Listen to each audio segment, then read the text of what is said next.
একাধিক দাবিতে শিলিগুড়িতে প্রাইড ওয়াক সমকামীদের। শুক্রবার শিলিগুড়ির মহাত্মা গান্ধী মোড় থেকে মিছিল শুরু করেন তারা। মিছিলটি হিলকাট রোড হয়ে বাঘা যতীন পার্কে গিয়ে শেষ হয়। এদিন সন্তান দত্তকের অধিকার, সমকামী বিয়েকে আইনি মর্যাদা প্রদান সহ একাধিক দাবি তুলে ধরেন তারা।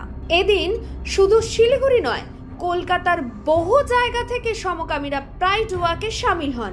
সংগঠনের তরফ থেকে বোধিসত্ত্ব বলেন, সন্তান দত্তকের অধিকার, সমকামী বিয়েকে আইনি মর্যাদা সহ একাধিক অধিকার থেকে বঞ্চিত তারা। তাদের যাতে সেই সব অধিকার দেওয়া হয়, সরকারের কাছে এই দাবি জানান তারা। রূপান্তরকামী যারা আছে LGBTQIA+ কমিউনিটি, আমাদের এটাই দাবি যে আমাদের সিভিল রাইটস, পার্সোনাল লস দেওয়া হোক।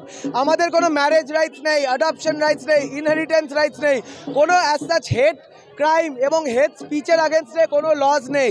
তো সরকারের কাছে এটাই দাবি যে LGBTQIA+ কমিউনিটির যাতে রাইটসকে স্বীকার করে এবং আমাদের রাইটস যাতে দেয়। আমরা ইকুয়াল, আমরা নর্মাল, আমরা নাগরিক এই দেশের, আমরা equal citizens, equal vote giving citizens, আমরা ভোট দিই, আমরা হচ্ছে গিয়ে বিভিন্ন প্রফেশনে আছি, তো আমাদের কেন রাইটস দেওয়া হবে না?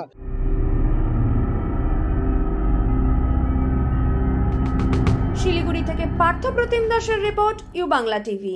ইউ বাংলা টিভি, হৃদয় ছুঁয়ে যায়।